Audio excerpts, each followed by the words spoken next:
पिछले अध्याय में मैंने चरक संहिता के बेसिक्स बताए थे। अब यहाँ से मैं चरक संहिता का सूत्र स्थान का पहला अध्याय प्रारंभ कर रही हूँ। तो पहले अध्याय का नाम है दीर्घंजीवितीय अध्याय। पहला सूत्र है अथातो दीर्घंजीवितीयम अध्यायम व्याख्यास्यामः।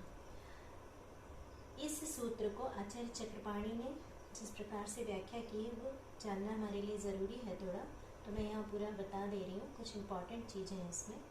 आचार्य चक्रपाणि कहते हैं कि ये अष्टपद सूत्र है। अष्टपद युक्त सूत्र है। तो कैसे अष्टपद है वो यहाँ पर थोड़ा आप समझ लीजिएगा। मैं लिख रही हूँ अतः दीर्घं जीवितीयम अध्यायम वि आ और ख्यास्यामः। तो अब एक एक पद में गिना देती हूँ। अथ पहला, अतः 2, दीर्घम 3, जीवितीयम 4, अध्यायम 5, वि 6, आ 7 और ख्यास्यामः 8। इस तरह इन्होंने लिखा है इति अष्टपदम। आचार्य चक्रपाणि लिखते हैं इति अष्टपदम। तो इन सभी का हम अर्थ यहाँ पर आज जान लेते हैं। सर्वप्रथम अथ शब्द है। अथ शब्द यहाँ पर मंगलवाची है। पुराने समय में भी और आज के समय में भी ये परंपरा रही है कि जब भी हम कोई नया कार्य प्रारंभ करते हैं तो उसके निर्विघ्न संपन्न होने के लिए हम ईश्वर से प्रार्थना करते हैं। तो अथ शब्द उसी बात को डिनोट करता है कि हमने प्रार्थना पूर्वक अपना कार्य प्रारंभ किया है। और प्रार्थना करने के बाद, तो अतः का अर्थ है अनंतर, यानी इसके पश्चात। अनंतर, थोड़ा गलत लिख दिया मैंने, अनंतर इस तरह है। तो मंगलाचरण करने के पश्चात अब हम क्या प्रारंभ कर रहे हैं? दीर्घ जीवितीयम अध्यायम। और वि आख्यास्यामः का क्या अर्थ है? तो सबसे पहले तो दीर्घ जीवितीय समझ लेते हैं। दीर्घ जीवितीय, तो दीर्घ जीवन में पिछले अध्याय में भी, पिछले वीडियोस में भी बता चुकी कि हमारे पूरे तंत्र का अधिकरण ही आयु है। तो आयु कौन सी आयु? हित, अहित, सुख और दुख आयु के बारे में जानना। और उस सब को जानने के बाद, उसके हितकर अहितकर को जानने के बाद हम प्राप्त क्या करते हैं? दीर्घ जीवन की प्राप्ति करते हैं। तो यही इस अध्याय का भी हमारा अधिकरण है। अभी जो प्रथम अध्याय चलेगा और पूरे तंत्र का भी हमारा यही अधिकरण है। तो ये दीर्घ जीवित शब्द न केवल अध्याय के लिए बल्कि हमारे पूरे शास्त्र के लिए डिनोट कर रहा है। तो दीर्घ जीवितीयम अध्यायम। वि आ का अर्थ है वि आ और ख्यास्यामः। तो सबसे पहले वि का अर्थ है विशेष। विशेष रूप से हम विवेचन करेंगे। तो विशेष रूप से विवेचन किस तरीके का? कि न तो जहां हमें संक्षेप की आवश्यकता होगी वहां संक्षेप में करेंगे, जहां विस्तार की आवश्यकता होगी वहां विस्तार के रूप में समझाएंगे। इस तरह से हम हर बात की विशेष रूप से व्याख्या करेंगे। आज शब्द यहाँ पर क्रिया योग में है, यानी करेंगे, कुछ करने की बात चल रही है। तो विशेष रूप से हम विवेचन करने जा रहे हैं, यहाँ पर करेंगे। इस तरह करके ये अथातो दीर्घ जीवितीयम अध्यायम व्याख्यास्यामः का अर्थ है। नेक्स्ट सूत्र हमारा है इति ह स्मः भगवान आत्रेयः। इति ह स्मः भगवान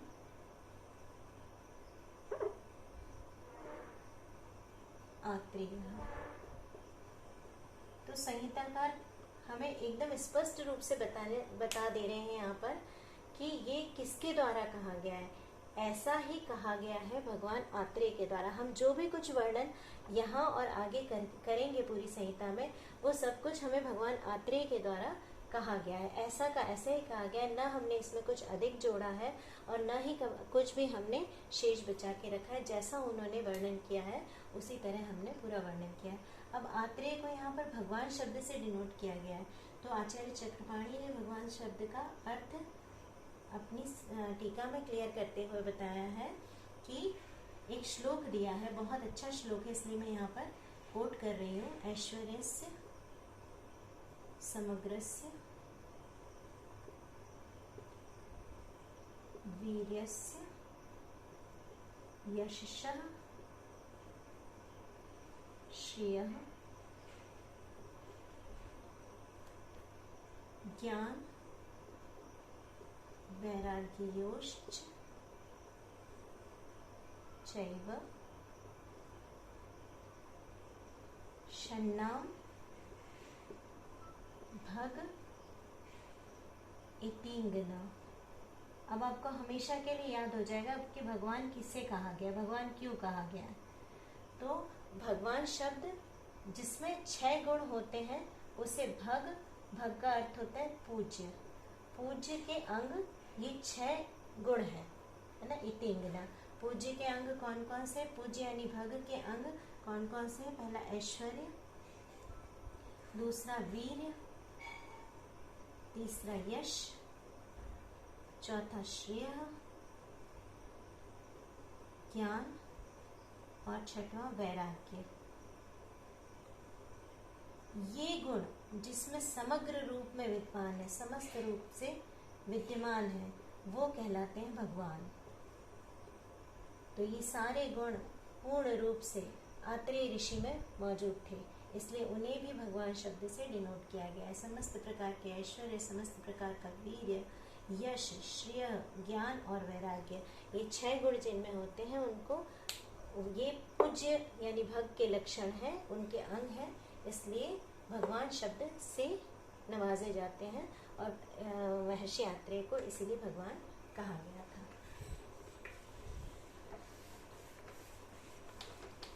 तो आप इन 2 चीज़ों को यहाँ पर याद रखिएगा। ये मैंने पहले और दूसरे सूत्र का अर्थ बताया। अब यहाँ पर मैं टॉपिक शुरू कर रही हूँ, टॉपिक वाइज जो इम्पोर्टेंट सूत्र थे वो मैंने बता दिए। अब टॉपिक वाइज यहाँ पर आयुर्वेद का अवतरण शुरू करती हूँ। किसके अनुसार? चरक संहिता के अनुसार। छोटे छोटे क्वेश्चन में ये सब भी आते हैं।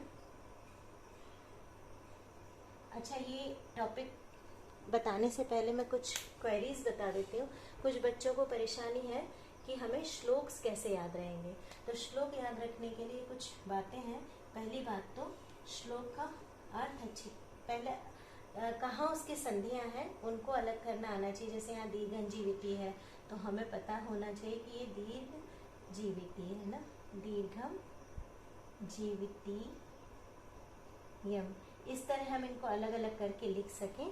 इस तरह से पूरे श्लोक को हमें पता होना चाहिए कहाँ कहाँ से संधि उसकी जुड़ रही है, तो उसको अलग करके देखना चाहिए। पहले अलग करके देखकर फिर हमें उसे अर्थ निकाल लेना है, उसका अर्थ क्या है। हम सूत्र में पढ़ के या किसी से समझ के उसका अर्थ जाने और उसके बाद अर्थ समझ लेंगे, उसके बाद बार बार उसको रिवाइज करना है। एक बार याद करने के बाद उसको रिवाइज करना है और उच्चारण हमें शुद्ध रखना है। बार बार उसे लिख के देख लेना है कि हमारा उच्चारण, श्लोक जो हम लिख रहे हैं वो सही है कि नहीं, और जो लिखा हुआ है उसके अनुसार उच्चारण आना चाहिए। अगर हम गलत ही लिखेंगे तो हमारा उच्चारण भी गलत होगा, अर्थ भी गलत निकलेगा। तो हमारा उच्चारण सही होना चाहिए, उसका अर्थ हमें पता होना चाहिए और रिवीजन बार बार करना चाहिए। एक बार याद हो जाए उसके बाद भी बीच बीच में रिवाइज करते रहें। और श्लोक याद करने से फ़ायदा क्या है? कोई भी एक टॉपिक जिसमें मान लीजिए 10 पॉइंट्स हैं, 10 के 10 पॉइंट्स हमें एक श्लोक में याद हो जाते हैं, और जब हम लिखने बैठते हैं तो वो 10 पॉइंट्स हम एक साथ बिना छोड़े हुए क्रम से लिख सकते हैं। तो ये हमारे लिए श्लोक से याद करना बहुत इम्पॉर्टेंट होता है। तो अब हम आयुर्वेद का अवतरण एक बार पढ़ लेते हैं चरक संहिता के अनुसार। तो ज़्यादातर लोगों को ये पिछले साल ही याद होगा। ब्रह्मा ना, ब्रह्मा जी के बाद प्रजापति, दक्ष प्रजापति, फिर अश्विनी कुमार। तो अश्विनी कुमारों को अश्विनव शब्द से हम डिनोट करते हैं। अश्विनौ यानी 2 अश्विनी कुमार। और उसके बाद शक्र, यहाँ पर चरक संहिता में शक्र नाम से इंद्र को कहा गया। जो श्लोक के शब्द हैं वो मैं यहाँ पर लिख रही हूँ, अर्थ बताती जा रही। ब्रह्मा, प्रजापति यानी प्रजापति दक्ष, अश्विनौ यानी अश्विनी कुमार, और शक्र यानी इंद्र। और इनके बाद भरद्वाज ऋषि।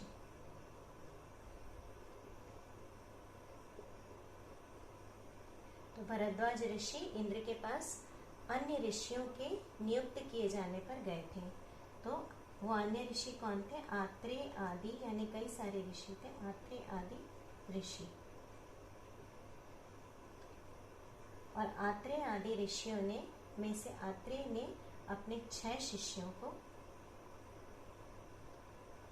उसका ज्ञान दिया। तो 6 शिष्य उनके कौन थे? तो इसे मैं एक सूत्र बता दे रही हूँ छोटा सा, ऐसे याद रख लीजिए। अभेज,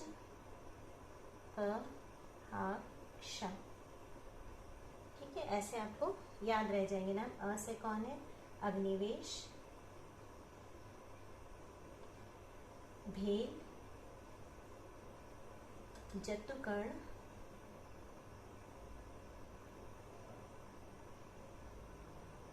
पा से पराशर, यहाँ पर थोड़ा जगह कम बची तो मैं यहाँ लिख दे रही हूँ, हा से हारी,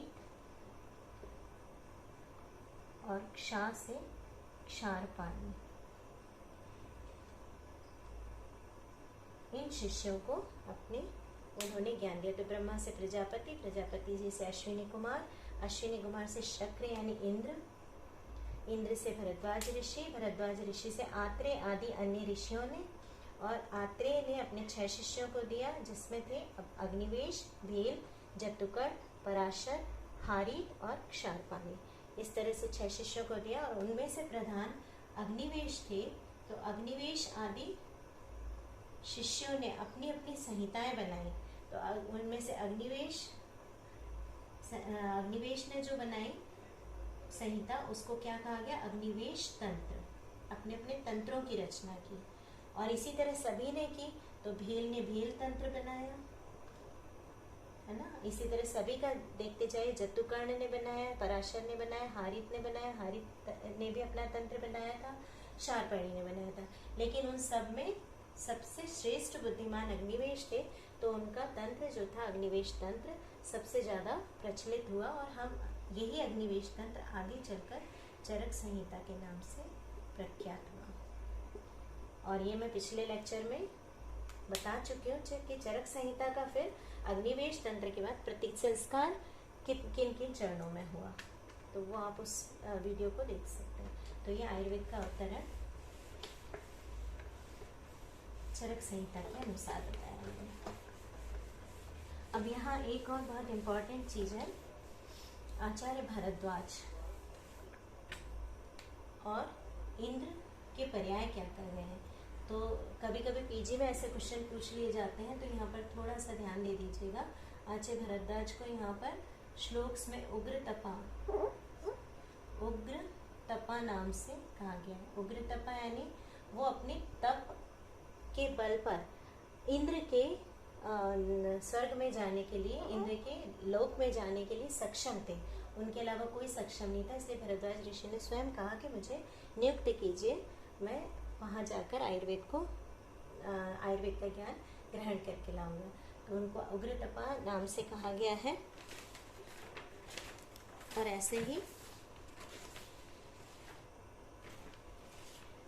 इनको एक जगह पर परम ऋषि भी कहा गया है। परम ऋषि,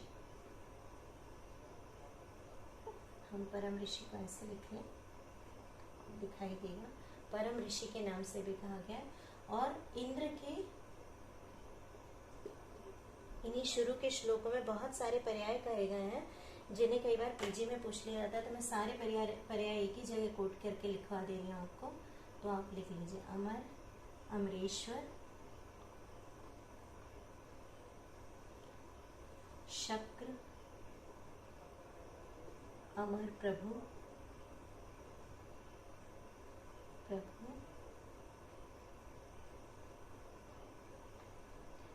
सहस्त्राक्ष, सहस्त्राक्ष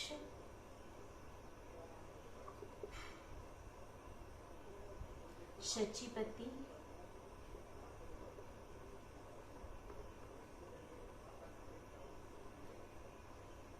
बलहंतार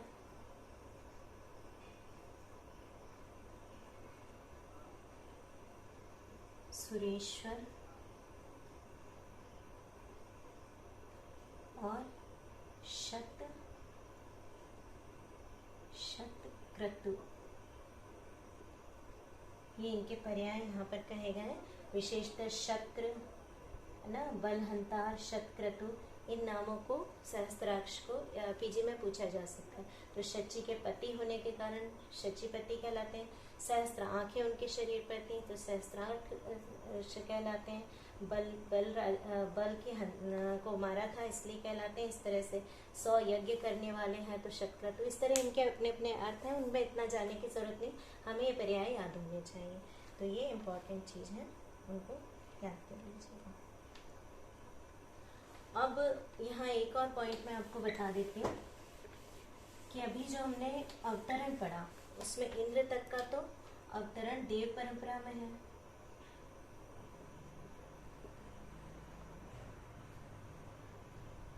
और इंद्र के बाद भरद्वाज ऋषि से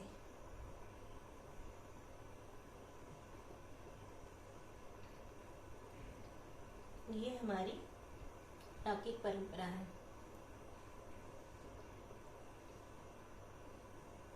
जो पृथ्वी लोक की है। तो भरद्वाज ऋषि के इंद्र के पास जाकर आयुर्वेद को पृथ्वी पर लेकर आने की पूरी एक हिस्ट्री है, जिसे हम शॉर्ट में यहाँ समझ लेते हैं कि उस समय पर ऋषि लोग जो थे वो बहुत तप, उपवास, ब्रह्मचर्य, अध्ययन आदि में लगे रहने वाले ऋषि लोग थे। हाँ, व्रत का पालन करते थे और आयुष्मान थे, आयुष से युक्त थे, यानी दीर्घायु वाले थे। लेकिन इनमें कुछ कारण से विघ्न रूपी रोग उत्पन्न हो गए। तो ये रोग क्या करने लगे, इनको तप, उपसाय, ब्रह्मचर्य आदि की सिद्धि में बाधा उत्पन्न करने लगे। तब इन ऋषियों ने बाकी प्राणियों के प्रति दया भाव को आगे करके हिमालय के प्रांगण में एक सभा की, और उस सभा में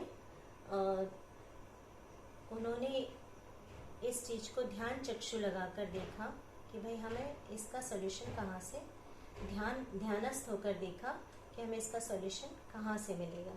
तो उनके ध्यान चक्षुओं से उन्हें पता चला कि हमारी जो शरण है वो इंद्र है। हम इंद्र की शरण में जाएंगे तो हमें इन रोगों के शमन का उपाय मिलेगा।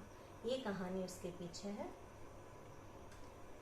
तब फिर उन्होंने, भरद्वाज ऋषि ने बाकी ऋषियों से कहा कि मैं जाने में सक्षम हूँ इंद्र के पास, इसलिए मुझे नियुक्त किया जाए। तो उन्होंने इंद्र के पास में जाने के लिए भरद्वाज ऋषि को नियुक्त कर दिया। तो ये जो ऋषिगण हिमालय के पास इकट्ठे हुए थे, इनके पूरे नाम की परंपरा आयुर्वेद में वर्णित है। आप चाहें तो वहाँ से पढ़ सकते हैं उसको। पर स्पेशल उन सब ऋषियों की विशेषता क्या थी वो यहाँ पर जो बताया गया उसको मैं थोड़ा सा ध्यान दिला रही हूँ। यहाँ पर आप दीजिएगा। वे सभी ऋषि ब्रह्म ज्ञान के खजाना थे। दम कहा इंद्रियों पर निग्रह, या इसको किसी ने अलग अलग संहिताओं में संहिताओं के जो अलग अलग एडिशंस उनमें यम भी कहा गया है। तो यम नियम आदि जो योग के अंग हैं उनके ये निधि थे, और इन सभी का इन गुणों से युक्त होने के कारण इन सभी के जो शरीर थे वो ज्वाला के समान देदीप्यमान होते थे। इस तरह के वो लोग थे, है ना। तो ये इनकी विशेषताएं हैं कि ये तप के तेज से बिल्कुल चमकते हुए लोग थे, इतने ज़्यादा ब्रह्म ज्ञानी थे। तो ऐसे ऋषियों ने भरद्वाज ऋषि को नियुक्त करके आयुर्वेद का अवतरण कराया है पृथ्वी पर, और वो आयुर्वेद सर्वप्रथम भरद्वाज ने जाना और उसके बाद इन्हीं ऋषियों को दिया। उन ऋषियों में से महर्षि आत्रेय के शिष्यों में से एक ने आयुर्वेद निवेश तंत्र की रचना की है, जो आज चरक संहिता के रूप में हमारे सामने है। तो ये आयुर्वेद का संपूर्ण अवतरण है। धन्यवाद। अब नेक्स्ट मैं आपको इसके आगे के श्लोक समझाऊंगा।